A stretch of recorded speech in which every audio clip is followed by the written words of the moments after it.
A childhood memory that I would never forget.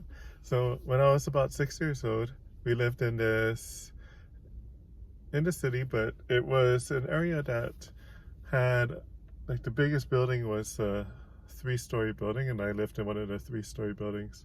There were many houses and random like two-story walk-ups and things like that. But what was awesome was that I ended up getting $5 from my mom. We had a corner gas station store, convenience store place, and I was in there and I decided to buy a water gun for myself. And then someone else wanted a water gun, so we bought them a water gun as well, just like another kid. And being six, I just thought nothing of it. I went home and then I filled up my water gun with water, and then I went outside and started shooting it all over the place. But then some other kids saw that and they're like, "Oh, where'd you get the water gun from?" And then I told them I went to the store and I got one there. And so they asked their parents, and then their parents got them a water gun. And then the news spread like wildfire. And oh, no offense to those who were around wildfires, but it spread like crazy. And then pretty soon, every kid, there was many kids on my block, and maybe a block or two over, like every kid had a water gun within an hour. So it became an epic water gun battle between me and the neighborhood kids. And it was kind of funny because I was credited with being like the originator of the water gun because I was the first one to be spotted with one. And so we just spent hours just shooting each other with water guns, and it was really fun to fill up the water guns when I was at home, because I lived on the third floor of a three-story walk-up. I didn't want to have to keep walking back up there.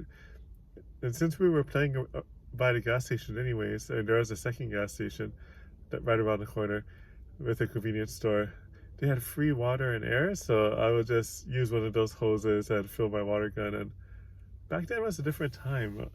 So like nowadays, I think people like to keep their kids indoors more and more shuttered. But back then, we were just free to roam the neighborhood at will. They're just told to come home when it gets dark or when the streetlights come on. So well, we would just spend hours wandering around. We had our water guns. We'd be like shooting it at each other, and then go back to the gas station to refill. And then like no one at the gas station said anything to us, so we just kept doing that for hours.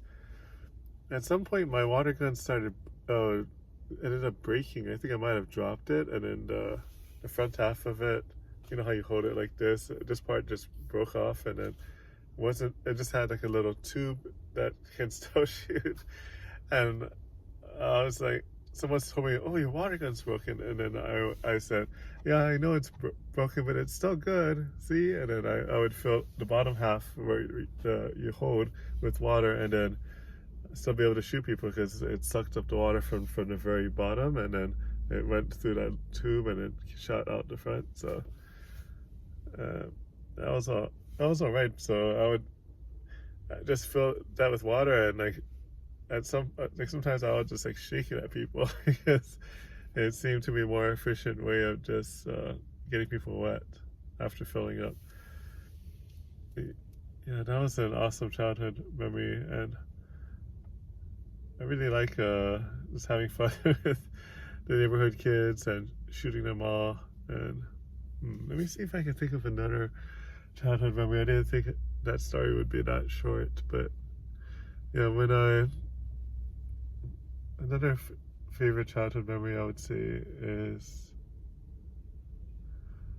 so my mom we live close by a zoo, like the city zoo, and my mom would like gather she didn't like to eat the ends of the bread for some reason. She would take off, how the ends of the bread. She would take off the top and then just eat all the slices in between, and then at the end, it would just be the top and the bottom of the bread. So there was a couple or several bags of these in the freezer, and it was just old bread. So what we would do is we would walk over to the zoo, which was like 3 blocks away, maybe 4 blocks, and then we would just feed the birds. And back then, like today, the zoo has a sign that says no feeding of the birds, but back then there was no such sign, and there would be so many birds. So we would throw the bread out, the birds would come, and it was kind of evil in a way because my mother would throw out the bread, and then I would, as a little kid, just run after the birds, and my mom would encourage me. So she's like, "Get them, run after them, run, run." I think, like today when I look back on it, I think she was just trying to wear me out so I wouldn't be so hyper and I would sleep better. But yeah, there was also a nearby body of water, and there were many fish in it. We would also walk by there and feed all the fish. And I think it would have been cool if we went to this kind of, it's not really a lake. Well, I guess it is a lake, but it's a very tiny lake that had a bunch of ducks. It would have been really neat to go there to feed the ducks, but I don't think my mom knew about that yet. And that was just a lot of fun because when you see the fish come up to eat the bread in the water, they just look so funny. They're like, how do I don't know if I can. They like do this thing with their mouth. They're really,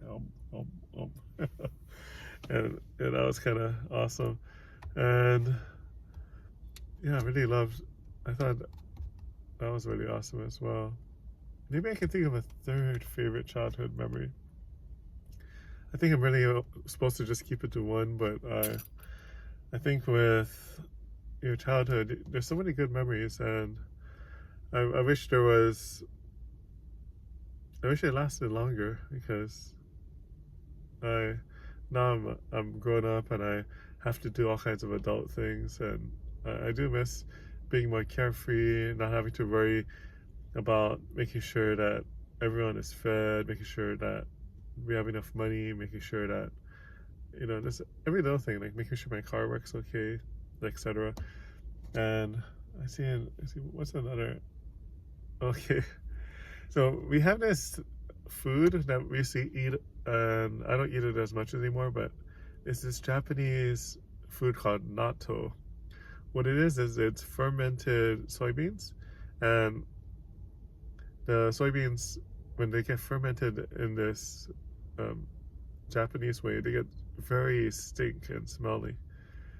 But then, and for many people, it's an acquired taste, but I've been eating it since I was a little kid, so I've always thought it was delicious. We eat it with rice. But the thing is, my grandma and my mom used to get a big bowl and then fill it up with a bunch of natto packs. They come in these little styrofoam square packs that you open, and then there's a little piece of plastic on top that you peel off, and then you scoop it out. And then they used to add like some fixins, so they would crack some raw eggs in there, and then they would pour soy sauce and some green onions, and then get some roasted seaweed, which they would shred up with their fingers. So it'll be this concoction that's all mixed up and very soupy, and then it would taste amazing over rice. But then being like a little kid, I must have been 6 years old, we had this small dining table, I would say probably no more than 3 or 4 feet wide, and it was like square shaped. And we would just I was eating the natto and then standing up and eating it, and for some reason I turned to the side, and then when I did, my hand swung and knocked the giant bowl, and it landed on myself. So from like my stomach to my thighs all the way down my legs, it went, and it was pretty gross because it smelled it so bad, and it was so sticky and slimy. This stuff is like goo. It's very shrinky and slimy, and yeah, my mom freaked out a bit, but I just was like, wow, never smelled so bad in my life. And I was just looking down, I was like, geez, that's kind of gross. But yeah, I'd say those are my 3 favorite childhood memories, even though one was a little bit disturbing. Hope you enjoyed my stories.